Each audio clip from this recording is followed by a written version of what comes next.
Hello, हम नूतन कर अपन पूरा मिथिलावासी के गोर लगै छी। अखन विवाह पंचमी के शुभ अवसर पर हम एकटा राम सीता के विवाह गीत गाबि रहल छी। उम्मीद अछि अहाँ सबके पसंद आयत, और पसंद आयत तो लाइक शेयर जरूर करब। आ जे कोई हमर चैनल के सब्सक्राइब केने छी सब कोई के धन्यवाद करै छी। और जे नहीं केने छी तो सबसे आग्रह निवेदन अछि करऽ के जरूर कोशिश करब। और गीत केहन लागल कमेंट द्वारा जरूर बताएब। तो सुनू अखन एकटा गीत।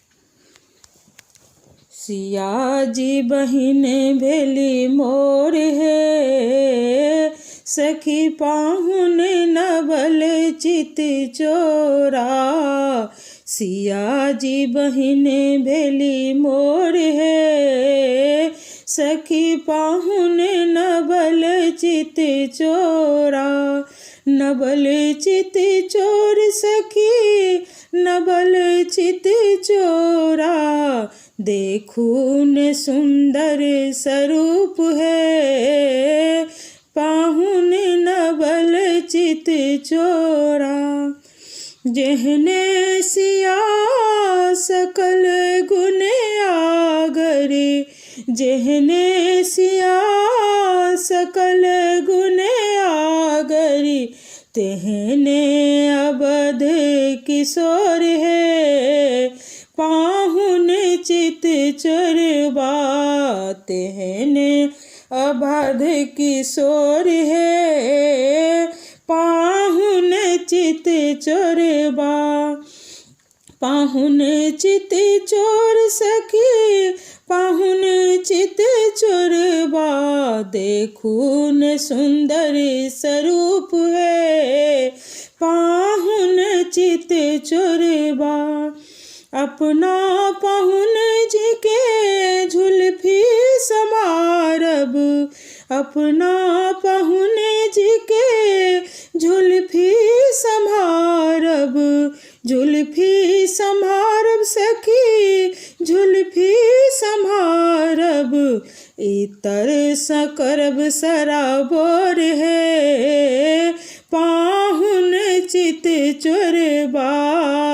इतर स करब सराबोर है, पाहुन चित चोरबा। अपना पाहुन जी के पान खुआएब, अपना पाहुन जी के पान खुआएब। पान खुआएब सखी पान खुआएब, मुस्कानी हथिन बर भी भोर है, पाहुन चित चोरबा। मुस्कत बर भी भोर है, पाहुन चित चोरबा। मोरक शोभा नयन भरनी रेखब, मोरक शोभा नयन भरनी रेखब। नयन भरनी रेखब सखी नयन भरनी रेखब, लटे लटे कन चहुओर है, पाहुन चित चोरबा। लट लट कन चहुओर है, पाहुन चित चोरबा। मणि मंडप प्यारी सिया संग, मणि मंडप पर प्यारी सिया संग, मरबा घुमती बर दुनु जोर है, पाहुन चित चोरबा। मरबा घुमती दुनु संग है, पाहुन चित चोरबा। पाहुन चित चोर पाहुन चित चोर, देखून सुंदर स्वरूप है, पाहुन चित चोरबा। अपना पाहुन जी के कोबरा बैसाएब, अपना पाहुन जी के कोबरा बैसाएब। गारी सुनाएब सराबोर है, पाहुन चित चोरबा।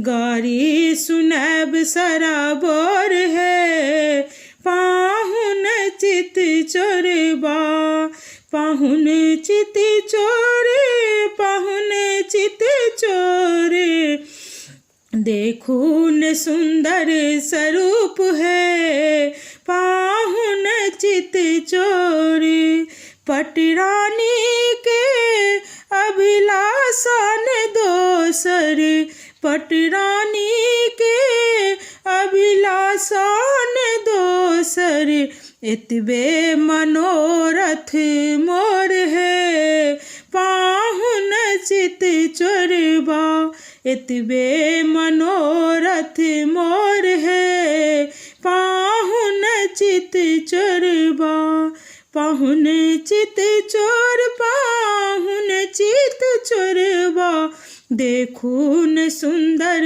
स्वरूप है पाहुन चित चोरबा। धन्यवाद। नीक लागत तो लाइक शेयर जरूर करब और कमेंट क के बताएब केहन लागल।